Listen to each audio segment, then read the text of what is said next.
I-describe muna natin ang current situation para malaman natin kung para sa iba ang reading o hindi. Dito ang side mo at dito naman ang side ng person mo.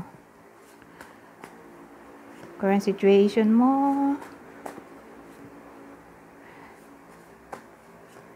Current situation niya.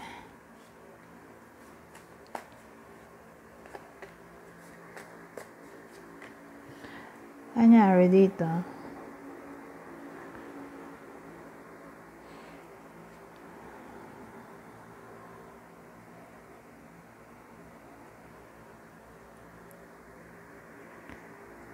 Speranza, disgrasya.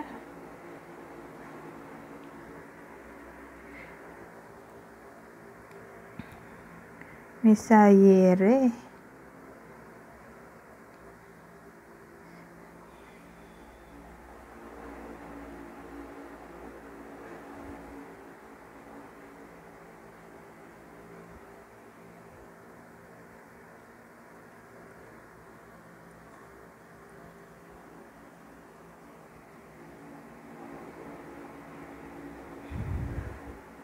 Ay, maayos. Diyos ko po. So, pagpasensya nyo na. Kailangan ayusin kasi gagawin ko tong thumbnail. Ayan.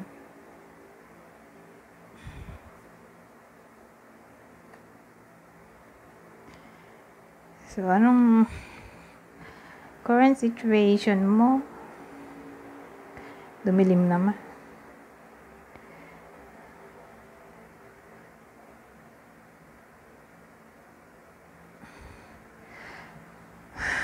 Current situation mo. So, may lava boy tayo dito.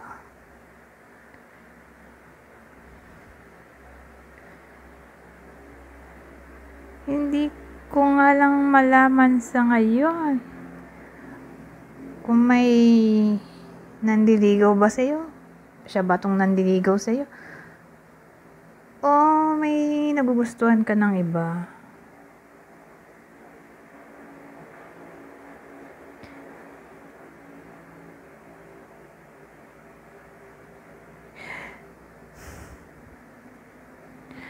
Kasi dito sa person mo, break na siguro kayo. Ayaw niya makipag-usap eh. Tingin niya, parang pag-asa tong connection niyong dalawa.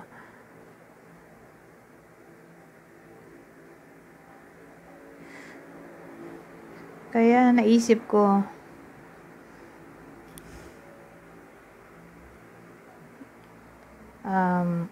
may nagkakagusto sa iyo o may nagugustuhan ka ng iba?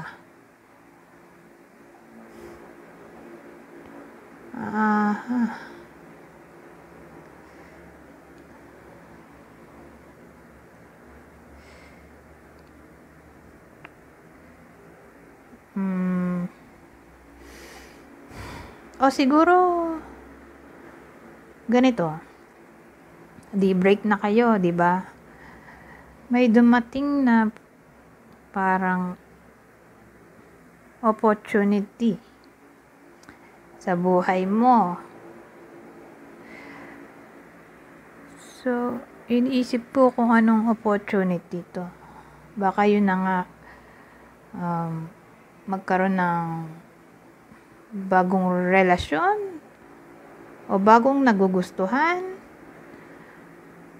Kasi either may crush kang bago o may nagkaka-crush sa'yong bago. Parang ano eh.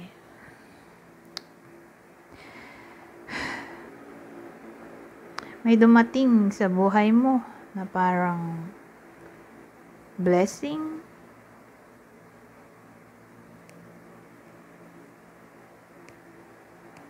Pero malaki chance na may nanliligaw dito. So, either ikaw yung nanliligaw sa iba o may nanliligaw na sa'yo. Pero again, current situation sa side ng person mo, ayaw niya makipag-usap. Ayaw niya na sa iyo.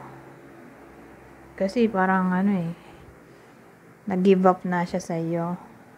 Dito.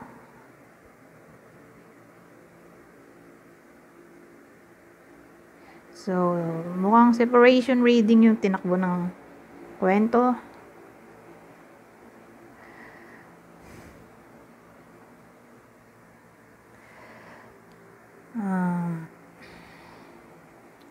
Baka madadagdag dito.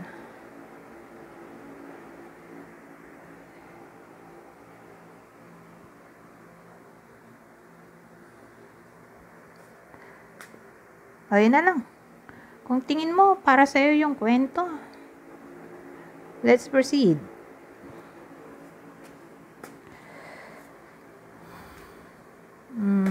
Okay, matanong dito. Next action mo at next action niya. Ngayon na break na kayo.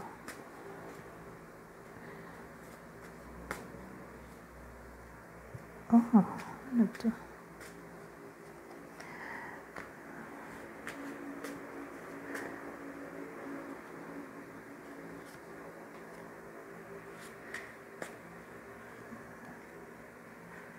Ano to? Well, next action tayo, di ba? Ayusin ka pa ba to? Ganyan na lang.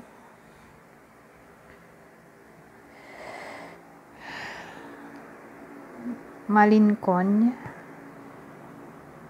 So, anong possible next action mo?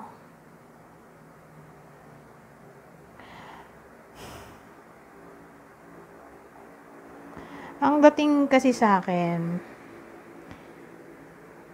itatry mong pagselosin yung ex mo.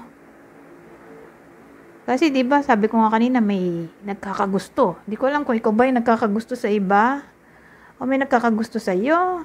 Kasi ang dating may opportunity na dumating at yung opportunity ay may kinalaman sa romance. So either gagamitin mo yung taong yon, sasagutin mo, gagamitin mo para pagselosin yung ex mo o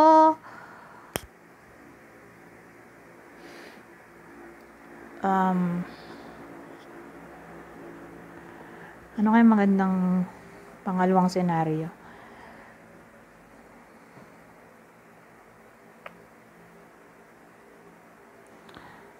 Pagseselosin.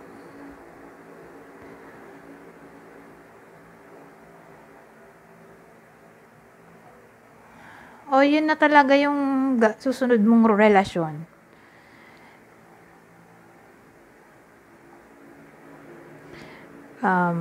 Sabihin natin yung una, gagamitin mo lang rebound yung nandiligaw sa iyo o yung dumating na tao sa buhay mo.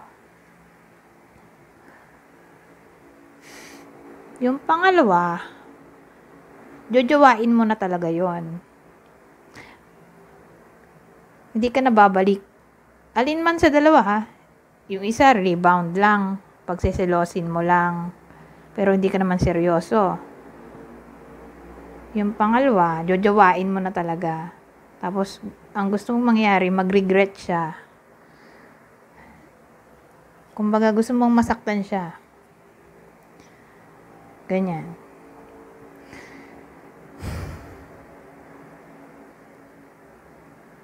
Kasi yung doon sa unang senaryo, kung gagawin mong rebound yon, ang plano mo kasi, bumalik siya sa'yo. Pagseselosin mo para bumalik siya sa'yo. Yun yung una na senaryo. Pangalawa,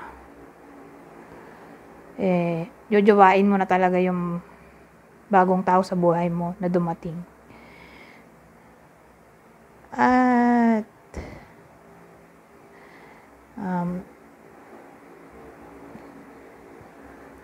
tawag dito, gagamitin, hindi naman literally gagamitin, pero ayaw mo na bumalik sa, yung pangalawang senaryo,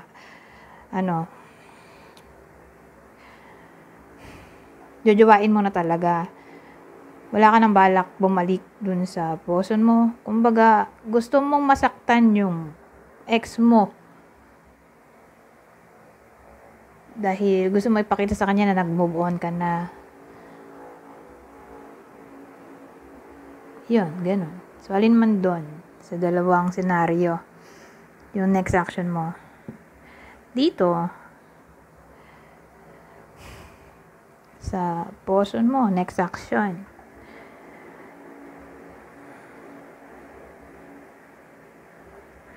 Well, malaki ang chance na magbalik pa to sa buhay mo. Whether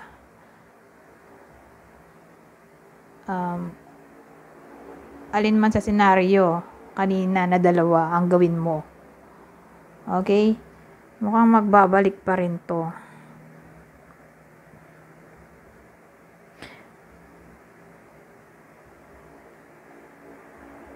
So, yun. Ganun ang kwento eh. Parang may tendency to na mag-message sa'yo sa future. Message, call, basta communication. So, again, malaki chance na bigla siyang magbabalik. Lalo na kung makita ka niya sa piling ng iba. So siguro kaya siya magbabalik kasi magsiselos siya. Whether gusto mo lang talaga siyang magselos para bumalik nga talaga siya sa'yo, o ayaw mo na sa kanya pero gusto mo siyang mag-regret o masaktan. Pero yun nga, ayaw mo na sa kanya, gusto mo lang siyang masaktan. So again, depende sa kung anong senaryo ang gusto mong mangyari. Pero dalawa yon.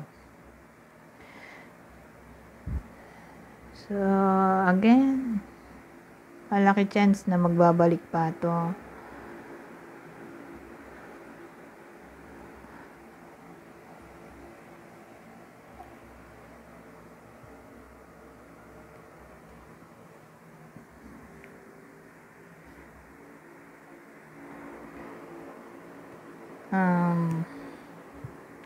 Kailan naman kaya?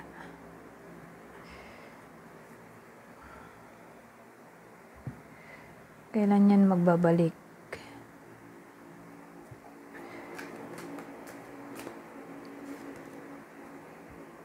No need to hurry. Let it happen organically.